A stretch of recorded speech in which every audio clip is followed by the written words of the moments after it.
What happened, I came home one night from work spraying for cockroaches. And long story short, I turned on the Discovery Channel. I saw some guys going through Navy SEAL training. And they were going through Hell Week and they were getting their ass just beat. You know, in and out of the water, guys ringing the bell. They were just suffering. And I was weighing like 297 pounds. And I had to make a change in my life. You know, I was at an all-time low and I wasn't going anywhere. And I was exactly what everybody said I was going to be, which was nothing. So I had to make a change. Well, for me, growing up, I came from a horrible background. I got called nigger every day of my life growing up, lived in a small town. The Klan headquarters at that time was about 20 minutes from where I lived. Right.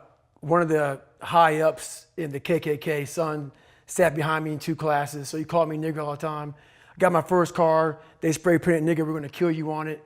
So I was just an insecure, scared kid. And the only way I could find myself was through putting myself through the worst thing possible.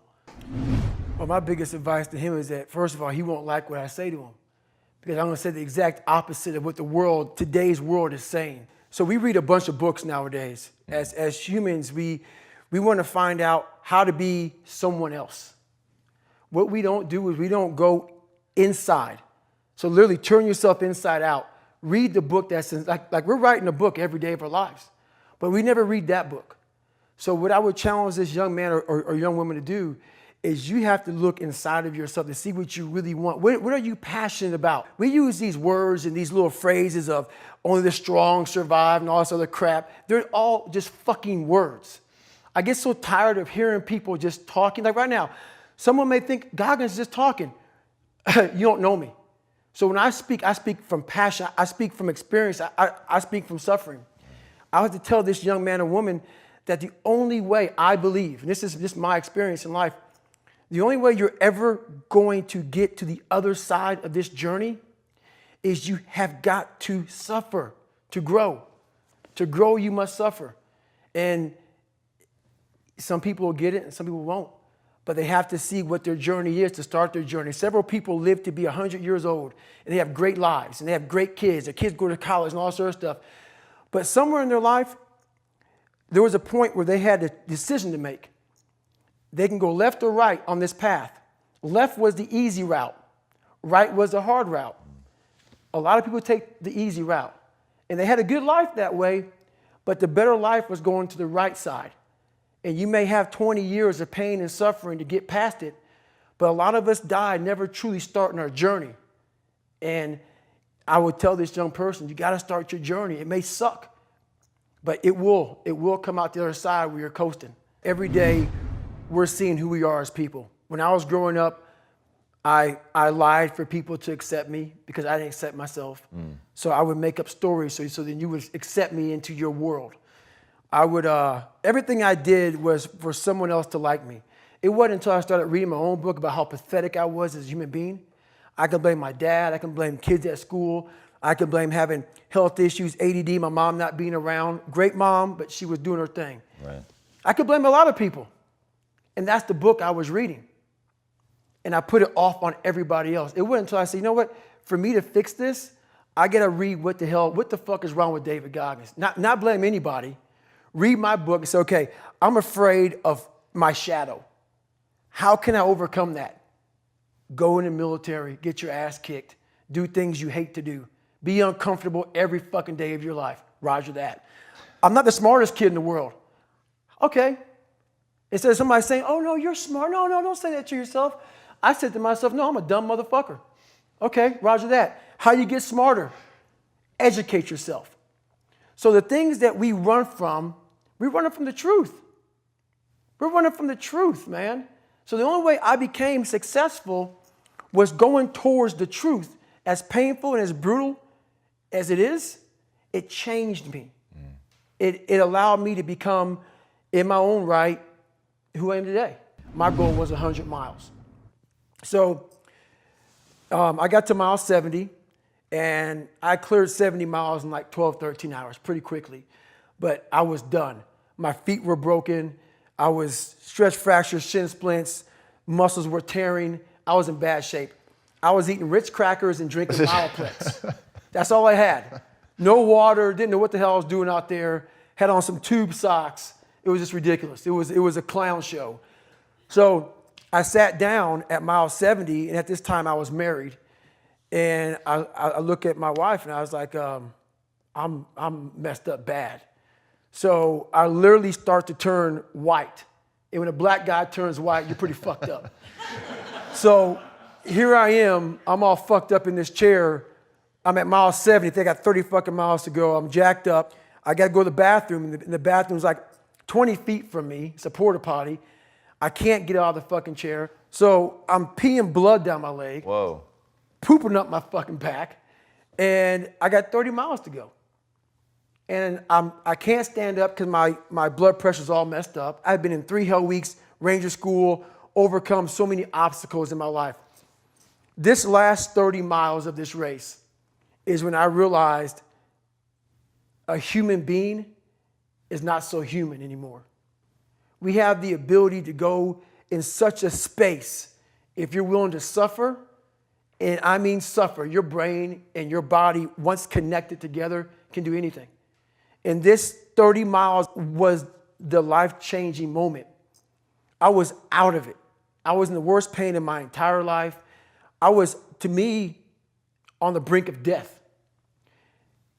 And I was able to chunk this 30 damn miles into small pieces. I was so driven, and I'm not gonna say motivated because motivation's crap. Motivation comes and goes. When you're driven, whatever's in front of you will get destroyed. So I sat in this chair and I was so driven to succeed in this race. And at this time, everybody goes, were you thinking about the guys that died? And I'm not gonna lie to you, I wasn't. This became a personal thing. This became me against this race, me against the kids that called me nigger, me against me. It just became something that I took so violently personal. And I broke this thing down into small pieces. I said, okay, I gotta get nutrition. I gotta be able to stand up before I can get off this curb and get off this chair and be able to go 30 miles. So I went through all these small steps and I was able to stand up. And then from standing up, I was literally walking around with my wife at the time, and she goes, you're not gonna make the time. She goes, you're walking like 30-some minute miles. I got to mile 81, and the second she said that I'm not gonna make the time, I ran the last 19 miles nonstop.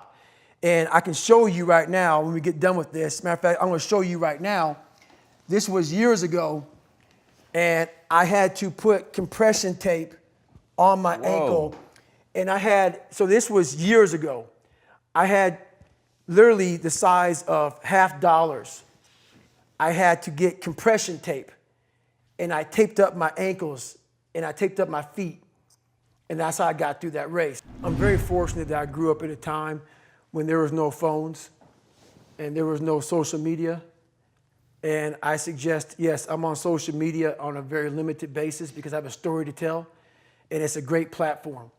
Use it as a platform, don't use it as your life. Stop listening to people who are calling you fat, gay, transsexual, nigger. Everything that is makes no sense. All these insecure people putting their insecurities on you, you gotta flush it out. You gotta just be whoever the hell God or whatever the hell you believe in. If you believe in nothing but yourself, I don't care what it is. You gotta take everything and throw it away. You have to believe in one thing, and that is yourself.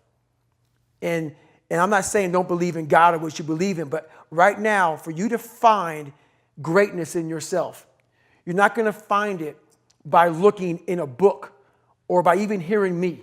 I may give you the spark, but you've got to go inside yourself to find it. And that means you gotta be quiet. Shut the fuck up, go in a room, stop talking, search your soul, search your mind, search your abilities, and you'll find it. But if you're not looking for it, you won't find it. So you gotta go start your journey. And the journey starts with you finding, why the hell am I here on this planet Earth? Why am I here? And if you don't know that, you will live the rest of your life searching, always asking the question, why? I'm deep in the cookie jar, and the cookie jar is something that I've made up of all the failures of my life, all the things that I failed and I went back. I failed and I went back and I finally succeeded. All the things that kicked my ass, I put them all in the cookie jar because at times of hell, even the hardest men, in times of suffering, what we do is we forget how hard we really are. Because that's what suffering is. Suffering is a test. That's all it is. Suffering is the true test of life. And so that cookie jar travels in my brain. So whenever I get put in a situation where I have poopy pants, the woe is me mentality of, oh my God, life sucks. I take the 1 second decision. I step out of my life for 1 second, go in the cookie jar, pull up, oh, motherfucker, you were in 3 hell weeks and finished 2. One of those hell weeks, a guy died because it was so bad. Oh, you are a motherfucking badass. You are. I put it back in the cookie jar and I remember who the fuck I really am. I'm not the kid that was called nigga. I'm not the scared kid. This is who I am. It's a reminder of who you truly are at the core of yourself. But what I was saying to myself the whole time on that track, and this is what I say to myself, self-talk and visualization are the 2 keys to my success. I believed for that last 19 miles, I was indestructible. Because I took myself in that chair, crapping up my back, peeing blood down my leg, shin splints, stress fractures. I use all that for motivation versus negativity. I use it for motivation. I said to myself, who on this fucking earth would still be going right now? You are. You are. You gotta be the hardest motherfucker on the planet. Is it true? I don't give a fuck. At that time, it got me to the finish line of that fucking race. I believed it. I believe it today. I believed it enough to where my body said, he's not gonna stop. And I took all the negative things. I need to go to the hospital, this and that. And I used it, oh, who the hell could even get out of that chair? You did. Who the hell would even think about taping stress fractures up? You did. All those things I used for motivation. I'm the happiest man on the planet Earth.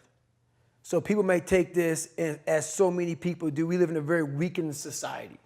So when they hear a throwback guy like me from back in the ancient days of Garanimals, they often think this guy is just whatever. So if you think that I'm some unhappy guy, you're wrong. Having lived the life I've lived and seeing the other side, not being afraid to attack what was in front of me has made me happy. But basically what the dark side is we all have a cookie jar and we all have a jar of fuck. That's its official name. It's a jar of fuck, man, where shit just ain't going right. And in Hell Week, what they do in Hell Week, because this is where I really went to the dark side. What they do in Hell Week is they design Hell Week to find your flaws. And they do a really good job of that. It's 130 hours of continuous training. You may get 2 hours of sleep. And they beat the shit out of you and find everything wrong with your mentality. And then they start Hell Week. And that's the beauty of it.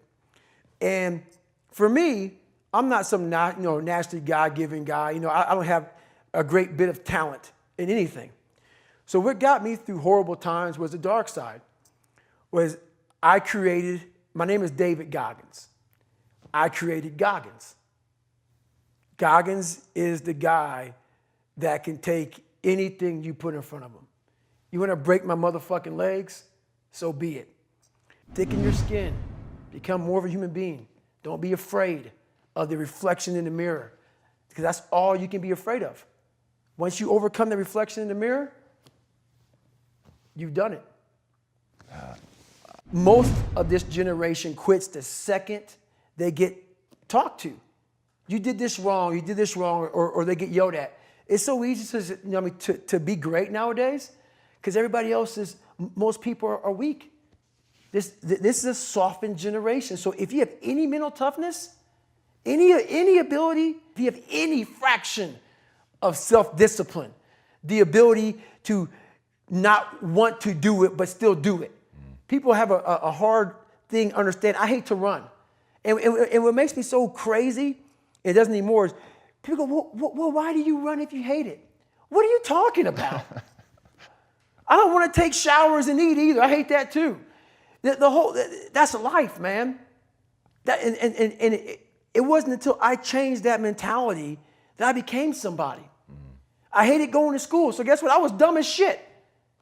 That's what 1 + 1 is 2. But if you can get through to doing things that you hate to do, on the other side is greatness. That's what people don't understand. By me running, I am callous in my mind. I'm not training for a race. I'm training for life. I'm training for the time when I get that 2 o'clock in the morning call that my mom is dead or something happens tragic in life. I don't fall apart. I'm training my mind and my body and my spirit so it's all one, so I can handle what life is going to throw at me. Because the life I've lived, it throws a whole bunch at you. And if you're not physically and mentally prepared for that, you're just going to crumble and you're good for nobody. That's a very scary situation when you are on one side of the door and your mind is racing, because on the other side of that door, it could be no one. It could be 4 guys with 4 AK-47s. That door you're about to open could be booby-trapped. So once you open it, boom, your legs are gone. So there's 1,000 things you think about when you're the first guy, second guy, third guy, getting ready to go in a room and flood it. And that's why I talk about the warrior mentality. And that's why so many people are lost when I start talking. You have the right. You're lucky that you don't have to think like warriors think. You're very privileged. I chose this world to be a warrior, and I would choose it again if I came back to this world. But the mentality of a warrior is very different than normal mentality. You must be that person on that door, get ready to open it, thinking to yourself, if I die, so be it. The only way you can go in that door is knowing there's a great chance you're going to die. It's like being a SEAL, you train with live ammo. You jump out of an airplane. Everything you do, you could die. So to be a warrior, why people don't understand me, I'm glad you don't understand me. Merry Christmas, good on you. Because being a warrior takes a whole different mindset. A whole different mindset to know that there's a great chance I may not be in the military. Like I was in for 21 years. I'm lucky. I'm very lucky that I'm alive, able to talk to you, able to still run. But when you sign up on that dotted line to be like a SEAL, your mentality changes. I may not live. You got to accept that. And that's the mentality you have. And that's what makes you a warrior. If you're scared to die, you're a bad warrior. I hated jumping out of airplanes. I hated shooting guns. I hated the job as a Navy SEAL. But I did it because I wanted to change myself. Everything I do, I'm not really comfortable doing. But if you choose to go that route, to go be a Navy SEAL, you might as well go be the hardest motherfucker in the world. Because if you're choosing to do something, you have 2 routes. You can go there and be a little weak person and get through barely, and that's your reputation. Or you can go through the hardest guy you can possibly be, and that's your reputation. So my whole thing is, if you're going to choose to open that fucking door in Iraq or Afghanistan, open the motherfucker and go in hard. Because they're going to remember you by slowly opening it and peeking in. So if you're going to open it and you made the mind to open it, don't crack it open. So the accountability mirror is something that I kind of came up with in high school. Like I said, I started shaving my head when I was 16. And I got caught up in trying to impress so many people because no one liked me. So I developed so many different identities. Let me sag my pants. You know, let me pull my pants up. Let me talk this way or act this way or be this way or whatever the hell it may be. God, dog, there's so many different things I did to try to fit in with so many different groups that when you look in the mirror, that's the one person you can't lie to. So every morning I would shave my head thinking, God, I would reflect back on some of the lies I may have told somebody or some of the ways I acted that I didn't feel comfortable doing. And I did it to impress other normal people. The key word there is normal, everyday people. I was trying to make other people like me. How pathetic is that? So This mirror would always tell me, my reflection would say, God, you are a pathetic man. How does that feel every day to be this way? So I would just start having myself accountable. How did I attack today? How did I attack yesterday? And if I didn't do something I was proud of, I would write down a sticky note and I would fix it. So then my senior year in high school, it was a totally different David Goggins. So the image in my mind of a man was not one that had earrings, sagged his pants. I had this image in my head, and I was going to fulfill that. And I didn't do any trends. I stopped trending. I stopped being this guy who whatever was new, fuck it, that's not what I believe in. I'm doing this. This is what I want to be. This is what I'm going to be. I know the exact truth of how brutal my life was and how I shouldn't be on this show today and how the mind and how beautiful it is. So what brings me joy and happiness is knowing how beautiful the mind is. And I'm one of the few people that didn't read about it, didn't experience it through some drug. I got to experience the beauty of true fucking willpower. True, fuck you, I'm gonna fail, I'm gonna fucking fail, I'm gonna fucking fail, I'm gonna fucking fail, and I will succeed. Just me talking about that gives me a feeling I know what I did. And I don't need to travel somewhere or to have this or have that. I have it all here in my mind. The beauty is remembering this young, dumb, what people call nigger, is now where I'm at today. And that is, when you finally get to that point for me, it's for everlasting peace. I could die right now on this show, and I'll be happy, man. So that's my happiness, is my reflection on the suffering of my journey, knowing I never quit, nor was I guided by anybody on this earth. I was guided by something much more powerful, and I listened. And I chose the path of most resistance. Talent not required. So I stretch out every day for at least 2 hours. I don't drink. I don't go out. My regimen is I wake up, have oatmeal, run, come back, hit the weights. I'm a big sports guy. I don't leave the house if at all, but do stuff like this. And I stretch out at nighttime.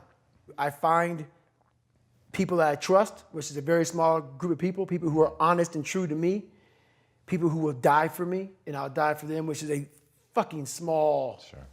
And everybody else, man, do you. And I stay to myself. And I let you do you. I don't judge people. I don't criticize you. You want to be a douchebag and be an ass and not love this country, do whatever you want to do? I don't care, man. It just, you got to find the courage.